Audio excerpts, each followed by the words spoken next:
역설을 설교하고 있습니다. 내 떡을 물 위에 던지라 그리하면 여러 날 후에 다시 찾으리라. 역설이죠. 인간적으로 보면 바보 같은 짓이지만 그러나 이것은 하나님 안에서 위대한 복을 받는 믿음의 행위입니다. 오늘은 두 번째 시간으로 두 번째 역설, 낮아질 때 높아진다 하는 주제의 말씀을 전할 것입니다. 문재인 대통령께서 취임한 지 어제로 만 한 달이 지났습니다. 현재 스코어 역대 대통령들 가운데 가장 지지율을 높이 얻고 있습니다. 취임사에서 국민들의 서러운 눈물을 닦아주겠다. 특권과 반칙이 없는 세상을 만들겠다. 상식이 통하며 상식적으로 해야 이득을 얻는 세상을 만들겠다. 소외된 국민이 없도록 노심초사하겠다. 낮은 사람, 겸손한 권력을 만들겠다. 군림하고 지배하는 대통령이 아니라 대화하고 소통하는 대통령이 되겠다고 선서했습니다. 그리고 취임 21일 만인 지난 5월 31일 국회 청문회를 통과한 국무총리에게 처음으로 임명장을 수여했습니다. 그런데 그때 찍힌 한 장의 사진이 온 국민의 마음을 따뜻하게 만들고 있습니다. 바로 저 사진입니다. 보통 대통령이 국무총리에게 임명장을 주면 대통령은 뻣뻣이 서 있고 국무총리가 허리를 숙여서 인사하는 것이 상례인데 문재인 대통령은 함께 맞절을 했습니다. 어떤 기자가 찍은 사진에는 대통령이 국무총리보다 더 허리를 숙인 사진이 포착되기도 했습니다. 이 사진이 보도되자 수천 개의 댓글이 올랐습니다. 몇 개만 소개해 보면 이렇습니다. 대통령님 멋지십니다. 스스로 낮추는 사람, 그가 우리의 대통령이다. 아름답다. 보는 것만으로도 참 좋다.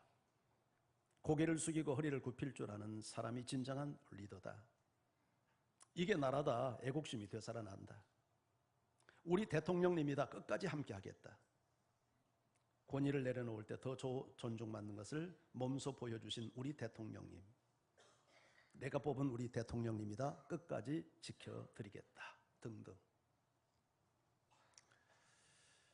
모든 사람이 다 그런 것은 아니지만 혹간 자신을 높게 보이기 위해서 허풍을 떨고 허세를 부리는 사람들이 없지 않습니다.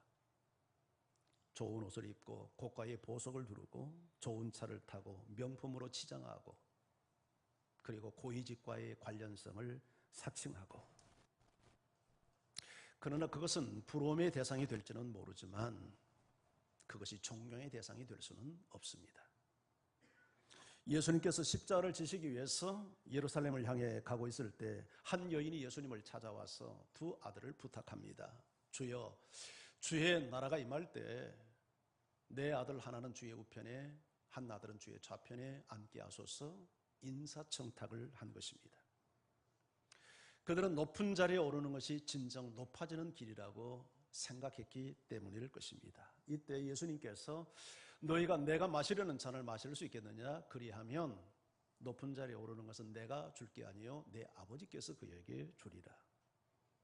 예수님께서 말씀하신 내가 마시려는 잔은 죽음의 잔, 십자가의 죽음을 의미했습니다. 죽기까지 낮아지면 하나님께서 그 인생을 높일 것을 말씀하신 것이죠. 이렇게 두 제자, 반칙을 하는 두 제자를 향하여 모든 제자들이 화를 냈습니다. 왜냐하면 그들도 역시 높은 자리를 탐하고 있었기 때문입니다. 이런 제자들을 향하여 예수님께서 이렇게 교훈합니다. 이방인의 집권자들은 임의로 주관하고 권세를 부리는 줄 너희가 알지만 너희는 그렇지 않아야 하나니. 자, 우리 마태복음 20장 26절 27절을 같이 읽습니다. 시작.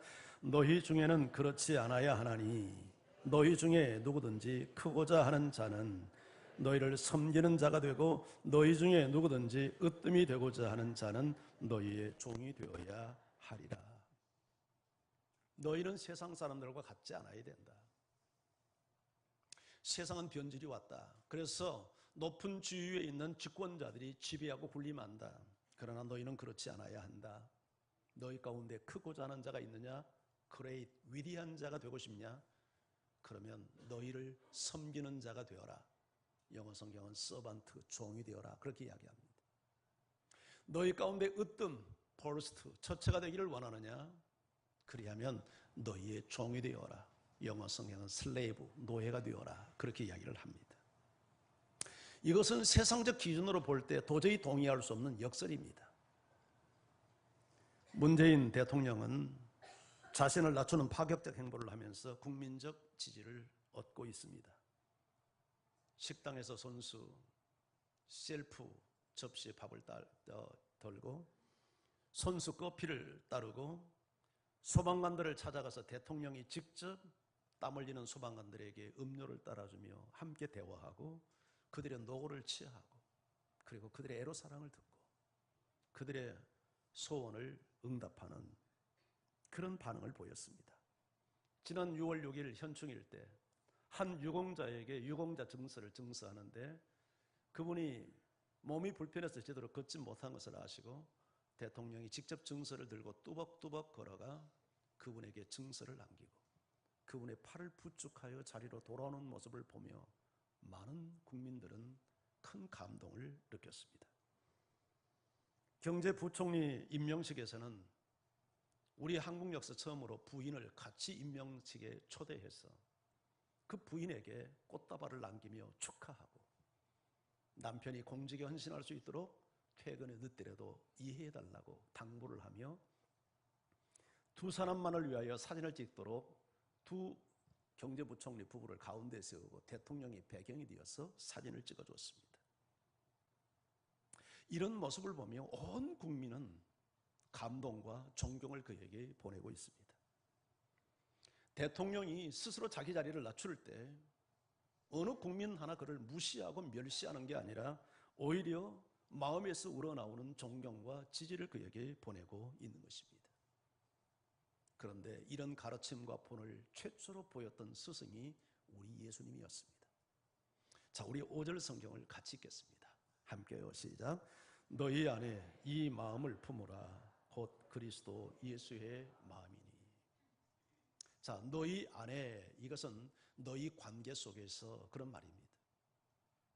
자, 너희가 서로 관계를 가지고 살 때 이 마음을 품으라. 이 마음은 그리스도 예수의 마음이다. 자, 그렇다면 우리가 품어야 될, 관계 속에서 품어야 될 그리스도 예수의 마음은 어떤 마음인가? 6절, 7절에서 설명합니다. 함께 읽습니다. 시작.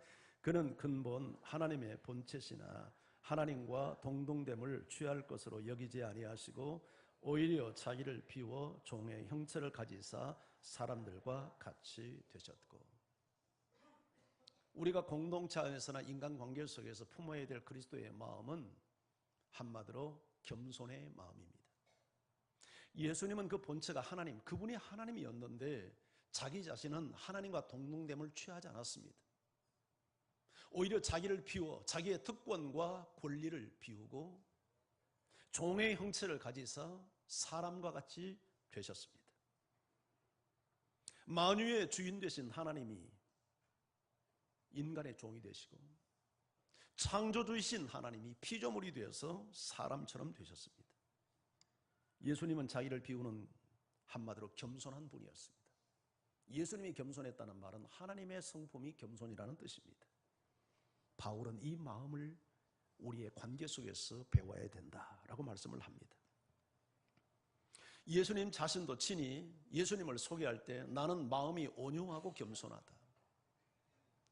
진정한 겸손은 마음의 태도입니다. 나는 마음이 온유하고 겸손하니 내게 와서 내 멍에를 메고 내게 배우라. 내 멍에는 무거운 게 아니다. 멍에를 맨다는 말은 주님과 함께 밀착된다는 것을 의미하는 말이라고 볼 수 있습니다. 주님과 함께 교제하면서 늘 주님을 따라다니며 주님의 온유와 겸손을 배우라는 것입니다. 하나님의 임재 속에 살았던 17세기 말 프랑스의 수도사 로렌스 형제를 우리가 압니다. 이분이 나이가 들어서 수도사가 되었습니다. 말썽 많기로 소문난 한 수도원의 원장으로 그분이 취임을 했습니다. 그런데 자기 자신이 원장으로 왔다는 사실을 수도사들에게 밝히지 않았던지, 젊은 수도사들이 나이 많은 이 노인 수도사를 신참이라는 이유로 가장 힘든 일에 배치를 해서 부엌 일을 하게 했습니다. 그런데 이 로렌스 형제는 묵묵히 그 일을 감당을 합니다. 한 달이 지나고 두 달이 지나고 석 달이 지나고 그 수도원에 감독이 방문을 했습니다. 그리고 원장을 찾습니다. 만나는 사람마다 우리 수도원에는 원장이 없다고 얘기를 합니다. 깜짝 놀란 감독이 내가 3개월 전에 로렌스 형제 이 수도사를 원장으로 여기 파송을 했는데 아니 로렌스 수도사가 오지 않았던가. 그제서야 모든 수도사들은 아연실색했습니다. 신참이라고 굳은 일을 시키고 묵묵히 그 일을 감당하고 있는 그 노 수도사가 바로 자기 수도원의 원장이라는 사실을 그제서야 알았기 때문입니다. 이 일이 있고 나서 그 수도원은 가장 말썽 많은 수도원에서 가장 모범적인 수도원으로 변했다고 합니다. 로렌스 수도사의 겸손이 끼친 영향력이었고 변화였던 거죠. 계속해서 바울은 8절에서 예수님의 겸손을 이렇게 소개합니다. 8절 성경을 같이 우리 읽습니다. 시작. 사람의 모양으로 나타나사 자기를 낮추시고 죽기까지 복종하셨으니 곧 십자가에 죽으십니다. 예수님은 죽기까지 자기를 낮추시었다 그렇게 말씀을 합니다. 사람이 낮아질 수 있는 최고의 낮은 자리는 아마 생명을 내어주는 자리일 것입니다. 왜 생명을 내어주면서 낮아졌습니까? 바로 인간을 살리고 우리를 섬기기 위함입니다. 바울은 지금 빌립보 교회 성도들에게 이 죽기까지 낮아지신 예수님의 마음을 본받으라고 권면하고 있는 것입니다. 왜냐하면 빌립보 교회 안에 분쟁이 있었기 때문입니다. 갈등과 알력이 있었기 때문입니다. 유오디아와 순도계라고 하는 두 여성 지도자가 서로 다툼을 하면서 알력 관계, 갈등 관계를 이루며 교회 안에 보이지 않는 분열이 있었습니다. 여러분 왜 다투겠습니까? 내가 너보다 낫다, 내 생각이 맞다, 내 방법이 옳다는 자기 주장이 분명하기 때문에 다투지 않겠습니까? 그런데 바울은 실명까지 거명하며 이 유오디아와 순두계에게 같은 마음을 품으라고 권면합니다. 여러분 두 사람이 마음을 같이 하기 위해서는 자기를 비우지 않고 어떻게 같은 마음을 품을 수 있겠습니까? 그 비우는 같은 마음은 한마디로 예수님의 마음인 것이죠. 하나님과 본체시고 하나님의 본체시고 하나님과 동등된 분이었지만 하나님과 동등됨을 취하지 않고 자기를 비워서 종의 형체를 가지시고 인간이 되시고 죽기까지 낮아진 예수 그리스도를 본받아라. 그래야 같은 마음을 품을 수 있다. 그래야 교회가 평안할 수 있다. 그것을 권면한 것이죠. 빌립보 교회뿐만 아니라 지상에 존재했던 모든 교회들은 보이지 않는 잔잔한 갈등들과 알력들이 있습니다. 그런데 이런 갈등과 알력을 경험할 때 해결할 수 있는 가장 손쉬운 방법이 하나 있는데 공동체를 떠나는 것입니다. 우리 교회도 그런 분들이 적지 않습니다. 와서 교회가 좋다고 왔는데 하다 보니까 충돌이 일어나고 갈등이 일어나니까 이곳은 내가 있을 곳이 못 돼 하고는 교회를 떠나는 것입니다.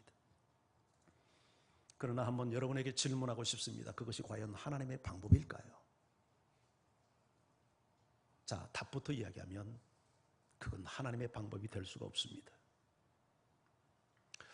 사실 그것이 자기를 비우는 것 같고 교회를 위하는 것 같지만 그것은 자기 자신과 교회를 해하는 폭력 행위가 됩니다. 왜냐하면 여러분 모든 성장이라고 하는 것은 무인도에서 일어나지 않습니다. 모든 성장은 관계 속에서 일어납니다. 우리 육체적 성장도 그렇습니다. 육체적 성장은 다양한 서로 다른 지체들이 연합하고 상호 의존해서 서로를 섬기고 도움으로 우리 육체가 자랍니다. 우리 정신적 성장이나 인격적 성장이나 영적 성장도 원리가 동일합니다. 그래서 여러분들이 인격이 성장하거나 신앙이 자라는 것이 외딴 섬에서 일어나지 않습니다. 공동체 안에서 일어납니다. 그래서 하나님은 우리에게 공동체를 허락하신 거예요. 그러면 한 가지 본질적인 질문을 던져볼까요? 신앙 성장의 목표가 뭡니까? 여러분은 신앙 성장, 믿음 생활을 잘한다는 목표를 어디에 두고 하는 겁니까? 많은 사람들이 신앙 성장의 목표를 열심히 둡니다. 헌금 많이 하고, 공정예배 열심히 참석하고, 교회 열심히 봉사하고, 그런 믿음 좋다고 생각합니다. 그러나 이런 것들은 진정으로 성장을 하기 위한 하나의 과정이지 그것 자체를 영적 성장의 기준이라고 말하지 않습니다. 정말 신앙이 성장의 목표는 하나님의 성품을 담는 데 있어야 되지 않습니까? 하나님의 수많은 성품 중에 가장 대표적 성품이 사랑입니다. 성경의 가장 중요한 가르침이 계명이 뭡니까? 하나님을 사랑하고 이웃을 사랑하라. 이것이 크고 첫째 되는 계명이요, 이것이 또한 둘째 되는 계명입니다. 우리가 신앙이 성장하고 믿음이 좋다는 것은 하나님을 사랑하고 이웃을 사랑하는 자리에 나아가는 것입니다. 그런데 우리가 예수를 믿어도 참 우리가 이 사랑이 잘 자라질 않습니다. 그래서 사랑을 사랑하는데 어떻게 사랑하냐면 사랑할 만한 사람들만 골라서 사랑을 합니다. 사랑하기 힘든 사람, 까탈스러운 사람, 나와 다른 사람, 나와 충돌하는 사람은 사랑의 대상에서 제껴버립니다. 그 방법이 피하는 것입니다. 그게 상대를 위하는 것 같지만 그건 폭력을 행하는 행위가 되는 것입니다. 그런데 성경은 이렇게 말합니다. 너희가 만약 사랑할 만한 사람을 사랑한다면 그건 하나님을 모르는 이방인도 하는 사랑이다. 네가 진정으로 사랑해야 될 대상은 그런 대상이 아니라 까탈스러운 사람, 심지어 너의 마음에 상처를 주는 사람, 너를 괴롭히는 사람까지, 원수를 사랑하고 너를 괴롭히는 사람을 위해서 기도하는 자리까지 나가야 되지 않느냐? 이런 사랑을 훈련하는 훈련소가 어디입니까? 가정과 교회입니다. 세상의 모든 공동체는 내 싫으면 떠날 수 있어요. 직장도 내 마음에 맞지 않으면 떠나면 돼요. 여러분, 직장 떠난다고 해서 난리 나잖아요. 그러나 가정을 버릴 수는 없어요. 그리스도의 몸이요 하나님의 가족인 교회를 내 마음대로 이탈해서는 안 돼요. 그런 일이 없지 않지만 그건 잘못된 행위예요. 교회를 떠나도 알고 떠나세요. 이게 옳지 않다는 것이에요. 부부가 만나서 살면서 다 마음에 들어서만 만나서 삽니까? 당신 없으면 못 산다고 목을 매여서 결혼을 해도 3, 4년 살고 나면 다 냄새나고 구린내나고 그러면서 실증내고 권태 느끼고 이제는 너 없이도 산다고 말합니다. 이게 인간입니다. 그래서 변질이 왔다고 내 감정에 당신을 사랑하는 마음의 감정이 식었으니까 우리 헤어지자. 그건 죄악입니다. 내가 사랑의 감정이 있을 때나 사랑의 감정이 없을 때도 끝까지 책임을 지고 가족의 의무를 다하고 사랑하는 것이 진정으로 하나님 앞에서 바른 사랑을 실천하는 사람의 모습이지, 나는 너를 더 이상 사랑하지 않으니까 우리가 껍데기만 살 수 없으니까 헤어지자. 그건 욕망이고 그건 죄악이에요. 교회도 마찬가지입니다. 여러분, 가정과 교회는 나와 다른 사람이 함께 하나 되어 살아가는 법을 배우는 훈련소입니다. 교회 안에 모든 사람이 다 똑같습니까? 천차만별입니다. 수많은 다양성을 가진 사람들이 모입니다. 그런데 하나님은 이 공동체 안에서 나를 비우는 법도 배우게 하고, 남을 이해하는 법도 배우게 하고, 남을 받아들이는 법도 배우게 하고, 나와 다른 사람을 용납하는 법도 배우게 함으로 나를 성장시켜 가는 것입니다. 그게 하나님의 지혜요 전략이에요. 교회가 천국이란 말 맞습니까? 틀립니까? 맞기도 하고 틀리기도 합니다. 사실은 교회는 천국이 아니라 천국으로 가기 위한 훈련소입니다. 그게 어쩌면 더 정확한 교회에 대한 이해일 수 있습니다. 교회는 천사들이 모인 공동체가 아니라 용서받은 죄인들이 모인 공동체입니다. 예수 믿으면 우리가 의인이라고 합니다. 의인 됐습니까? 법적으로는 의인입니다. 하나님이 예수를 믿는 그 믿음을 보시고 법적인 의를 선언해 준 것이 도덕적인 의, 윤리적 의가 완성된 건 아닙니다. 법적인 의를 선언받은 이후부터 우리의 해야 될 목적은 이제는 실질적으로 우리가 의인이 되도록 우리가 훈련받고 연단받고 성장해 가는 훈련을 하는 것이 신앙생활이고 그 훈련을 함께 경험하는 장소가 교회인 것입니다. 그래서 교회 생활하면서 은혜만 받는 것이 아니라 교회 때문에 상처받고 교회 때문에 마음 아픈 경험을 하는 것이에요. 그러나 그렇다고 해서 교회를 이탈하면 안 돼요. 그걸 견뎌야 되는 거예요. 그 속에서 나를 비우는 예수님처럼 훈련을 하고 상대를 받아들이는 훈련을 하는 거예요. 왜 우리가 하나 되지 못하고 충돌하고 싸웁니까? 이유는 딱 하나입니다. 나를 비우지 않았기 때문입니다. 가시나무라고 노래의 가사처럼 내 안에 내가 너무 많은 거예요. 내 안에 내가 너무 많아서 나와 다른 남을 용납하지 못하는 거예요. 그건 미숙이에요. 우리가 성숙을 경험한다, 성화를 한다는 것은 나를 비우고 상대방을 완전히 수용하는 자리까지 가는 것이 성화예요. 그것이 예수님의 모습 아닙니까?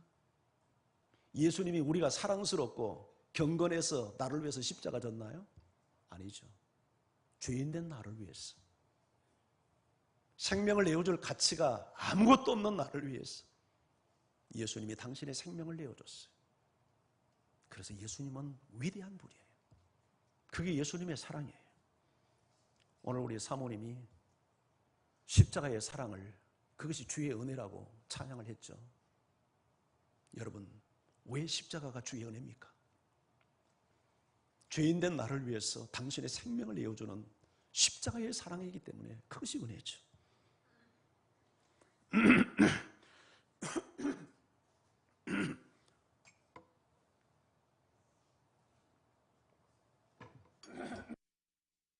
무거운 설교를 하다 보니까 목이 잠겨요.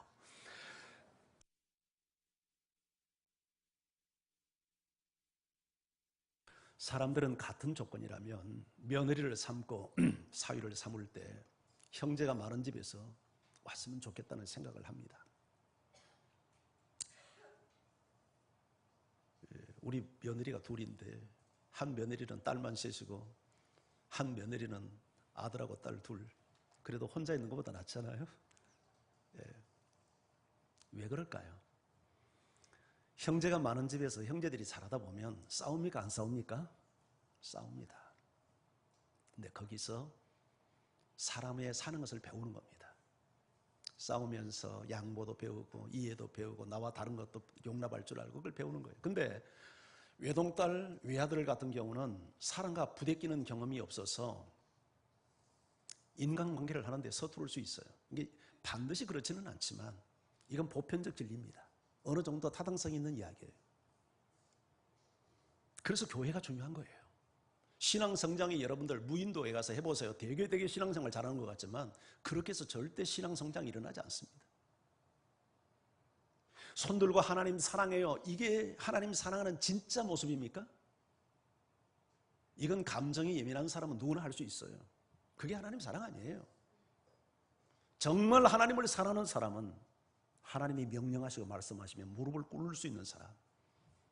그래서 나와 다르고 심지어 나에게 원수 노릇을 하는 사람도 품고 사랑할 줄 아는 사람, 그 사람이 진짜 하나님 사랑하는 사람 아닙니까? 그게 성경의 답변 아니에요? 교회가 완전한 장소이기 때문에 교회가 중요하다고 말하는 게 아니에요. 교회는 이렇게 우리를 훈련시키는 장소이기 때문에 교회가 중요하다는 것이에요. 우리 교회는 주님 오신 그날까지 단 한 번도 완전한 순간을 이루지 못할 가능성이 큽니다. 그런데 우리는 불완전 속에서 완전을 향해서 나아가는 것이죠. 왜냐하면 관계 속에서 진정한 성장이 일어나기 때문입니다. 그래서 여러분들이 교회 생활할 때 꼭 기억을 해야 될 게 있는데, 교회 생활을 가장 편안하게 은혜스럽게 하는 방법이 뭐냐면 주일 낮 시간만 딱 나오는 거예요. 그러면 절대 교회에서 상처받을 일 없어요. 강대성안에서만 목사를 바라보면 목사가 천사처럼 보입니다. 목사님 존경할 수 있습니다. 모든 성도들 다 보세요. 주일날 대그룹에 와가지고 보면 다 천사처럼 보이잖아요. 성도와 성도가 만나는 그 기껏해야 뭐 인사 한마디 그냥 그것도 웃음 하나 짓고 가는 보니까 성령교회는 건강한 교회야, 아주 행복한 교회야, 정말 이런 교회 지상에 없는 것 같아. 그런데 여러분이 순모임에 한번 가보세요. 순모임 한번 가보시라고요. 거기 가면 진짜 그 말 나오는지, 거기 가면 뭐 온갖 쓴물 다 올라옵니다. 뭐 남 흉보는 얘기, 뭐 저 천사처럼 했던 그 권사님 입에서 막 교회 불평하는 얘기, 목사 욕하는 얘기, 이런 얘기를 듣다 보면 의뢰가 뚝 떨어지죠. 어메, 이게 진짜 이게 교회인가? 은혜 받으러 갔다가 시험 들어요. 안 그래요? 대답 좀 해봐요. 아니 순모임 막 목사님 강조해서 갔더니, 은혜 받으러 갔더니 뭐 사람들 오지도 않고, 집사라는 사람이 순모임 나오지도 않고, 와가지고 뭐 인상 푹푹 쓰고 있고, 그냥 뭐 말하는데 다 고개 푹 숙이고 있고, 이게 완전 시험 들기 이 아주 이게 완전 시험 들은 장소예요. 그러다가 또 친해지다 보면 뭐 있는 거 없는 거 다 또 말하고, 뭐 또 돈거래도 하다 보고, 또 외상값 안 갚고 말이죠. 돈 빌려갔는데 또 뭐 돈이 거짓말하지 사람이 거짓말하냐 하면서 돈도 안 갚고, 이런 걸 한번 당해보세요. 교회 가고 싶은 마음이 있는지. 그래서 교회 떠나는 거예요. 이게 교회라면 나는 혼자 무인도에 가서 수도사들처럼 나는 하나님을 날마다 성경을 연구하면서 그렇게 경건하게 살겠다. 근데 그게 하나님의 방법일까요? 하나님이 몰라서 교회에 세웠나요? 하나님이 무지합니까? 그렇지 않아요. 하나님은 여러분의 그 모든 거 다 아시고 교회를 세웠어요. 교회는 완전하잖아요. 성경에 나오는 초대교회 다 우리 초대교회 본받자 하는데, 고린도 교회 완전합니까?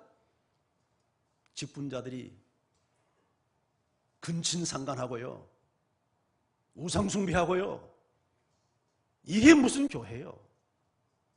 그런데 주님은 그런 고린도 교회를 내 교회라고 합니다. 왜냐하면 그 갈등과 그 고통 속에서 우리가 성장해 가는 거예요. 형제 많은 집 아이들이 싸우면서 사람이 되어 가듯이, 교회가 천사들의 집단이 아니에요.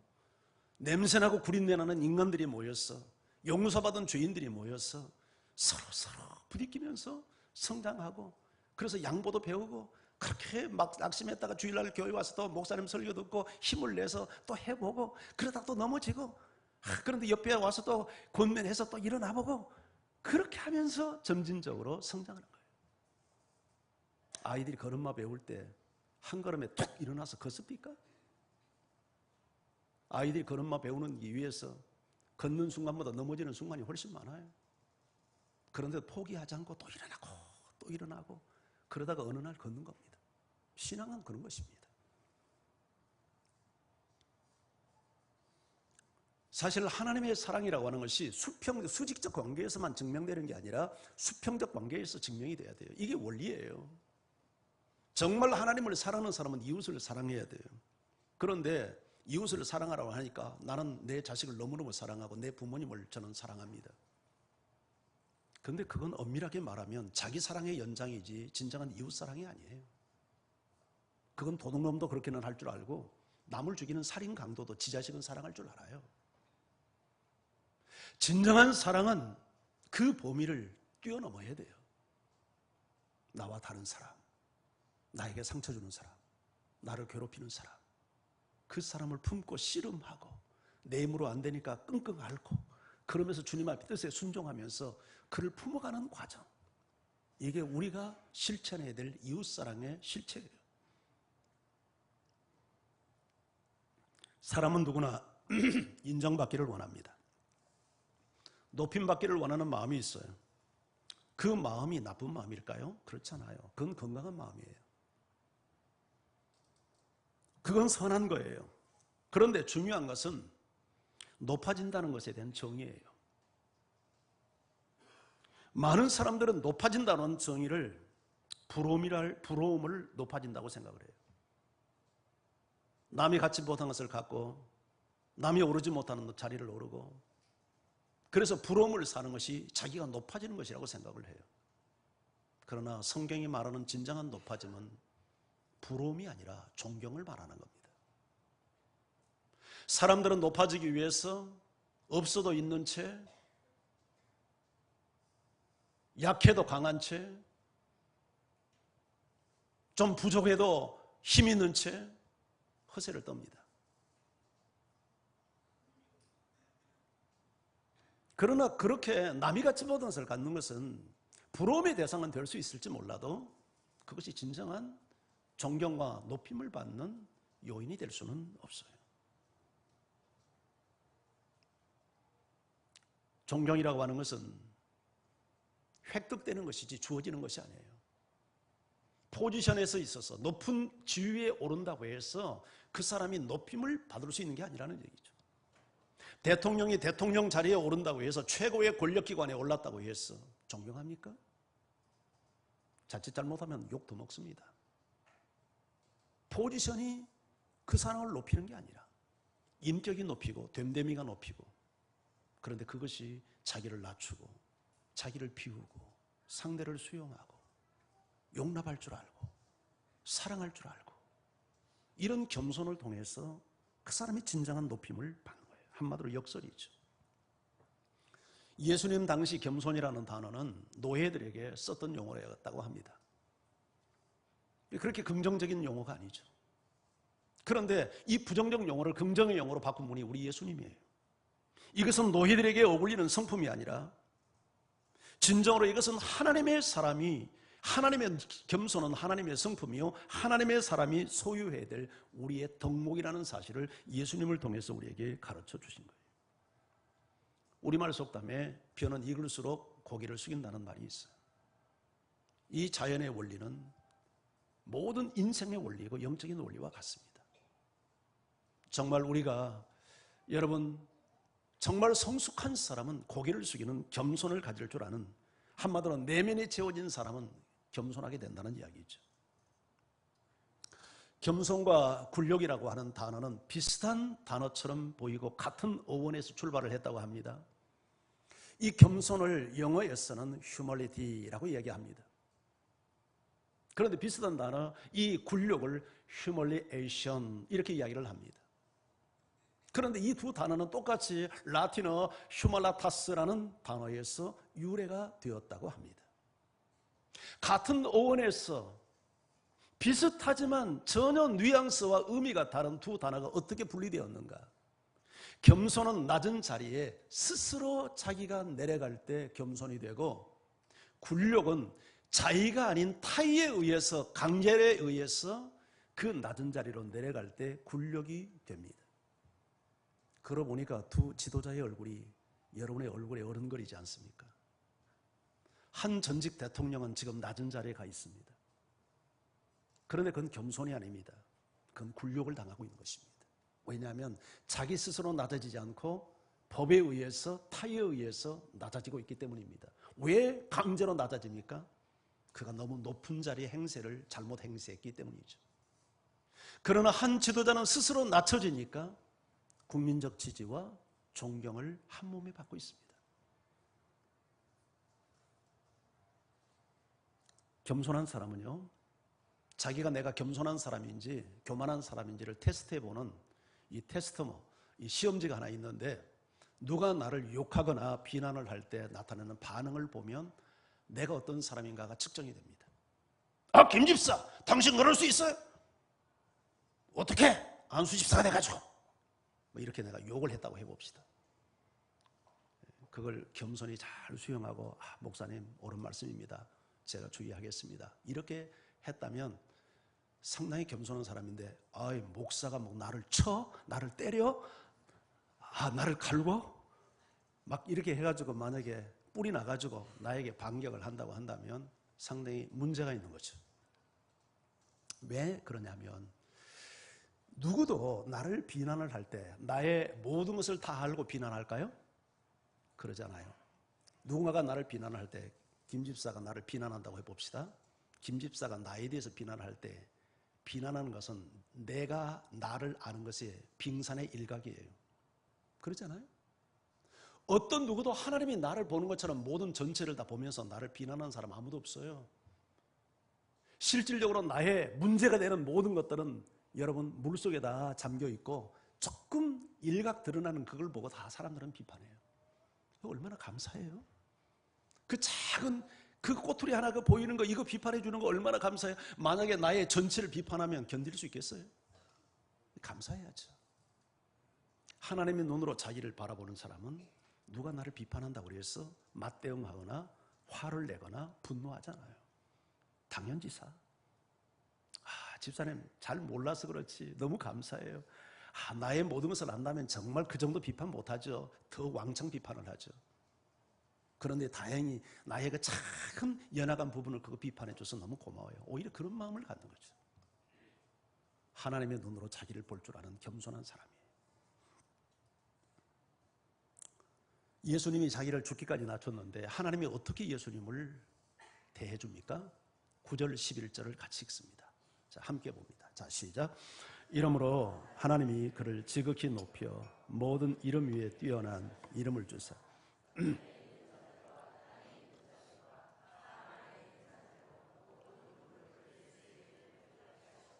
모든 입으로 예수 그리스도를 주라 시인하여 하나님 아버지께 영광을 돌리게 하셨느니라. 오늘 이 3절에 해당하는 긴 메시지의 딱 핵심 내용은 하나님이 높였다는 얘기죠. 근데 이 말을 제대로 이해하기 위해서는 이름으로라고 하는 접속사를 이해하자면 안 돼요. 하나님이 예수님을 왜 높였습니까? 이름으로 높였어요. 이름으로가 담고 있는 메시지는 뭡니까? 예수님이 자기를 낮춘 거예요. 하나님이었어요. 하나님과 그런데 동등됨을 취하지 않았어요. 자기를 비웠어요. 자기를 내려놨어요. 특권과 권리를 내려놨어요. 그리고 종의 형체를 가졌어요. 사람들 피조물을 섬기기 위해서 창조주가 죽었어요. 이름으로 하나님이 그를 높여서 지극히 높은 이름을 주시고 모든 사람이 그 앞에 무릎을 꿇고 그의 이름을 높이며 그를 주라 칭호하게 하며 그리고 하나님께 영광을 돌리게 했어요. 예수님의 낮아지심으로 하나님이 그를 높일 뿐만 아니라 하나님이 영광을 받았어요. 내가 나를 높이면 꼴불견이에요. 오히려 우스개가 되는 거예요. 하나님의 이름을 더럽혀요. 욕먹게 해요. 그런데 내가 내 자신을 낮추고 나를 비우고 내가 겸손해지면 하나님이 나를 높이고 하나님이 영광을 받고 하나님이 나를 높이면 모든 사람이 나를 높여요. 할렐루야. 역설이죠, 역설. 교만하면 낮아지고 겸손하면 높아진다. 진리예요. 하나님은 교만한 자를 물리치시고 겸손한 자에게 은혜를 베푸셔요. 교만은 패망의 선봉이고 거만한 마음은 넘어집의 앞잡이에요. 그러나 은혜의 겸손하면 은혜 받는 비결이에요. 가장 바보스럽게 어리석게 인생을 사는 방법이 뭐예요? 교만 떨고 사는 거예요. 자기가 사람들의 주목을 받으려고 교만을 떠는 거예요. 우리의 본질은 절대 위가 아니에요. 낮은 자리지. 그런데 우리에게 도둑놈 심보가 있어요. 영광을 받고 싶어하고 높임을 받고 싶어하고 대우받고 싶어하고 이런 못된 마음이 우리 마음에 있어요. 그래서 교만을 떨어요. 그런데 이건 정말 바보처럼 사는 인생이에요. 왜? 하나님이 그를 버리기 때문이죠. 교만을 떨면 패망하게 되는 거기 때문에 가장 지혜롭게 바르게 사는 방법이 뭐예요? 겸손한 거예요. 하나님이 그를 높여요. 은혜를 줘요. 예수님은 본체가 하나님이었어. 그렇지만 우리는 본질이 낮은 자리에 있어서 여러분 당연한 자리예요. 우리가 있을 자리로 가는 거예요. 낮아지는 것은. 우리가 높은 자리에서 내려가는 게 아니에요. 그건 예수님이 하신 거고 우리는 원래 낮은 자리에 가고 겸손한 것은 원래 우리가 서야 할 자리가 그 자리니까 그 자리를 지키는 거예요. 베드로 사도가 이렇게 권면합니다. 베드로전서 5장 5절 같이 한번 읽습니다. 시작. 젊은 자들아 이와 같이 장로들에게 순종하고 다 서로 겸손으로 허리를 동이라. 하나님은 교만한 자를 대적하시되 겸손한 자들에게는 은혜를 주시느니라. 왜 젊은 자들을 지목했을까요? 어린 아이들은 교만하지 않습니다. 힘을 잃어버린 노인도 교만하지 않습니다. 힘이 있고 능력이 강한 젊은이들이 교만을 떱니다. 그래서 젊은이들에게 권면하는 거예요. 너희들 교회 생활할 때 장로들에게 순복해라. 겸손으로 허리를 동이라. 잘난 체 하지 마라. 인생의 산전수전을 다 겪고 어른이 된 엘더들에게 순복하는 자세를 가져라. 너희만큼 생각이 없어서 그렇게 행하는 것 아니다. 젊은 사람들에게 주는 권면이에요. 왜 그렇게 하라고 말합니까? 왜 겸손으로 서리를 숙이라 동이라고 말합니까? 하나님은 교만한 자를 대적하고 겸손한 자에게 은혜를 주시니까. 그러면서 6절에 이렇게 말합니다. 같이 읽죠. 시작. 그러므로 하나님의 능하신 손 아래에서 겸손하라. 때가 되면 너희를 높이시리라. 우리가 겸손하는데 왜 하나님의 능하신 손 아래에서 겸손해야 될까요? 여러분, 우리 자신이 교만하기가 쉽습니까? 겸손하기가 쉽습니까? 잘 모릅니까? 교만이 쉬워요? 겸손이 쉬워요? 교만 떨기가 쉽습니다. 왜냐하면 우리가 죄성이 있기 때문에. 가만두면 우리는 완전 교만으로 가득 찰 수 있는 존재입니다. 겸손은 노력해야 합니다. 헌신해야 합니다. 훈련해야 됩니다. 주님을 붙들어야 됩니다. 하나님의 도움을 구해야 됩니다. 내 힘으로 되지 않습니다. 우리가 악하기 때문입니다. 그래서 하나님의 능하신 손 아래에서, 하나님의 도움 아래에서 너희가 겸손을 선택하라고 말합니다. 그리하면 때가 되면 적절한 때에 하나님께서 너희를 높일 것이라고 말합니다. 오늘 겸손했다고 내일 높인다는 말이 아니죠. 때가 있어요. 하나님이 높일 때가. 하나님이 가장 적절할 때, 그 사람을 높일 때, 하나님이 높일 때 높아지는 것 아닙니까? 그럴 때 사람들의 존경을 받고 높임을 받고 부러움의 대상이 되기를 원합니까? 존경의 대상이 되기를 원합니까? 부러움의 대상이 되기를 원하는 것은 바보 생각입니다. 정말 높아지기를 원하고 존경받기를 원해야 됩니다. 그런데 그 비결이 낮아지는 것입니다. 겸손한 것입니다.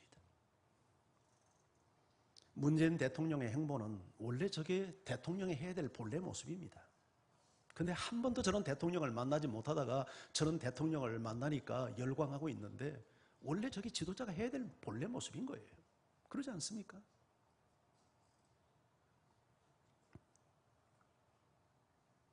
겸손과 온유는 동전의 양면입니다. 나는 마음이 온유하고 겸손하니 동전의 양면이에요. 온유는 잘 길들여진 짐승에게 붙여진 이름이었다고 합니다. 겸손한 사람은 그래서 혈기 부리지 않습니다. 겸손한 사람은 큰 소리를 내지 않습니다. 겸손한 사람은 자기 주장을 과격하게 주장하지 않습니다. 겸손한 사람은 온유하기 때문입니다. 그런데 겸손한 사람은요, 마음에 평안이 있습니다. 마음에 기쁨이 있습니다. 왜냐하면 주님이 그와 함께하고 계시기 때문입니다. 그런데 교만한 사람은 늘 불안합니다. 마음에 평안이 없습니다. 기쁨이 없습니다.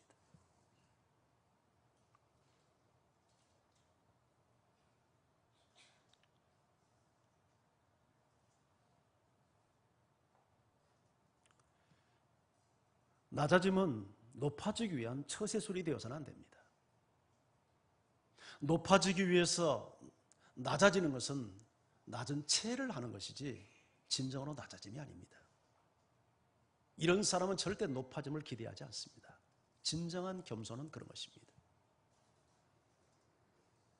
이런 사람은 시험에 들거나 상처받지 않습니다. 누가 나를 인정해 주지 않는다고, 누가 나를 알아주지 않는다고 시험 들고 상처받지 않습니다.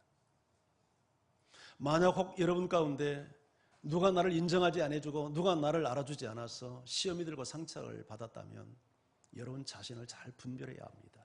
아, 내가 너무 높은 위치에 있구나. 내 마음이 겸손하지 못하구나. 낮은 자리에 있는 사람은 절대 넘어질 일이 없습니다. 섰다 하는 자는 넘어지는 겁니다. 그러나 정말 낮은 자리에 있는 사람은 넘어질 일이 없습니다.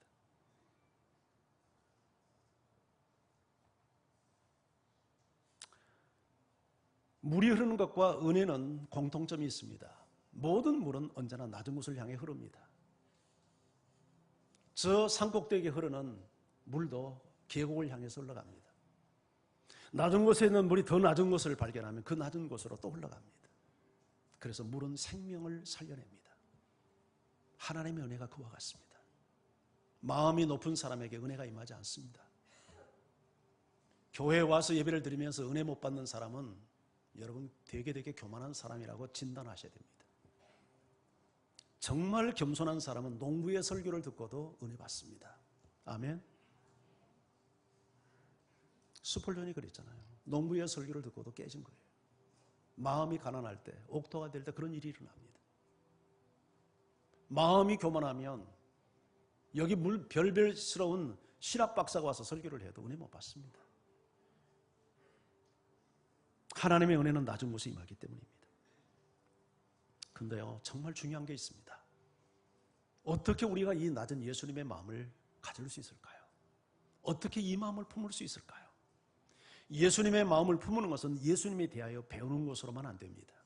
예수님을 내 안에 모셔야 합니다. 예수님을 내 인생의 구원주와 예수님을 내 인생의 주인으로 왕으로 내 안에 모셔드리고 그분과 교제하고 그분 앞에 무릎을 꿇을 때 우리는 예수님의 마음을 품을 수 있습니다. 교회 다닌다고 다 예수 믿는 것 아닙니다. 헌신한다고 다 예수 믿는 거 아닙니다. 가장 불행한 사람이 교회를 다니지만 예수 안 믿는 사람입니다. 내가 예수 믿는 사람인지 종교생활을 하는 사람인지 증명할 수 있는 시험지가 방법이 있는데 교회에 떠나면 예수님과 상관없이 사는 사람은 예수 믿는 사람 아닙니다. 그 사람은 종교생활을 하고 있는 겁니다. 예수를 믿는 사람은 그렇게 믿는 게 아닙니다. 예수를 믿는 사람은 예수님이 내 마음에 와서 계시기 때문에 언제나 그분도 내 종이 아니라 나의 왕으로 내 주인으로 내 안에 계시기 때문에 무슨 일을 해도 언제나 주님 앞에 보고하고 의논하고 결제받고 주님이 명령을 따라 사는 사람이에요. 이렇게 살 때 얼마나 그 삶이 겸손할 수 있고 아름답겠습니까? 인정하지 않습니까, 여러분? 예수님이 내 인생의 주인이 되어서 내 삶을 통째로 다스려 줄 때 얼마나 그 선한 목자 되신 주님이 내 인생을 풍요로운 삶으로, 풍성한 삶으로, 아름다운 인격의 삶으로 내 삶을 인도해 가겠습니까? 저는 제 삶의 현장에서 그걸 겪습니다. 제가 사람들이 볼 때 제 모습이 원래 이 모습이 아닙니다. 저도 성질이 있습니다. 제가 죄가 아닙니까? 고집도 있습니다. 예, 우리 아버지가 얼마나 성질이 고약했는지 모릅니다. 내가 그 아버지의 아들입니다. 그런데 예수님이 저를 이렇게 변화시킨 겁니다. 예수님이 저의 인생 속에 오셔서 나를 만지시고 제 주인이 되어주시고 왕이 되어서 저를 다스리면서 제 안에 성화의 역사가 일어난 겁니다. 어느 날 하루아침에 된 게 아닙니다. 제가 주님을 인정하고 주님 앞에 무릎 꿇고 주님을 사랑하고 주님을 알기 원하고 주님과 교제하면서 일어나는 은총이었습니다. 사랑하는 성도 여러분, 저는 여러분에게 도전하고 싶습니다. 세상 모든 사람들이 갖지 못한 것을 가져서 부러움의 대상이 되기를 원합니까? 저 낮은 곳에 가셔서 사람들의 눈물을 닦고 약한 자를 돕고 그들의 친구가 되어주며 존경의 대상이 되기를 원합니까? 부러움의 대상이 되기를 원합니까? 정말 높은 자리에 서기를 원합니까? 내가 나를 높이기를 원합니까? 하나님이 내 인생을 높여주기를 원합니까? 마음속에 고민하며 기도하는 제목이 되기를 주의 이름으로 축원합니다. 우리 같이 찬양할까요?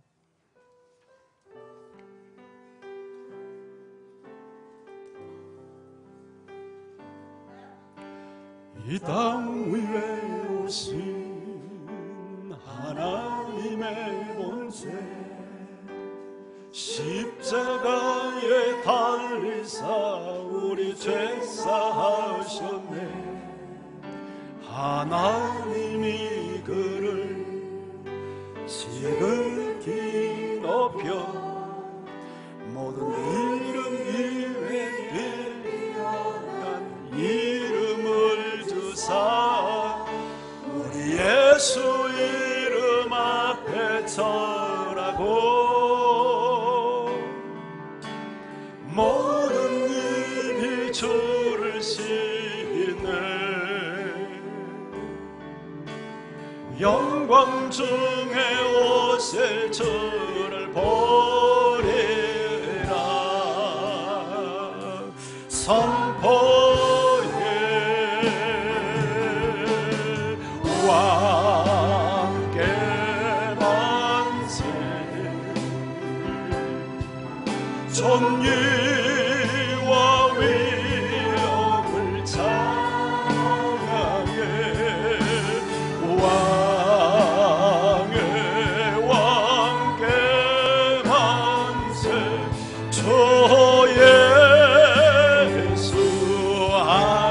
다시 한번 고백해요.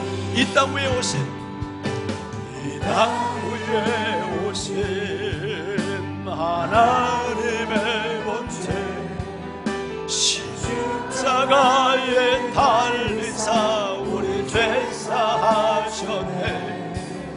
하나님이 그를 지극히 높여 모든 이를 위해 뛰어난 이름을 주사 우리 예수의 이름 앞에 절하고 모든 님이 저를 시기네. 영광 중에 오실 주를 보리라. 선포해 왕께 만세. 존귀와 위엄을 찬양해. 왕의 왕께 만세. 주 예수 하나님. 이 시간 같이 우리 기도하기 원합니다. 오늘 주신 말씀을 붙들고 우리 선택해야 합니다.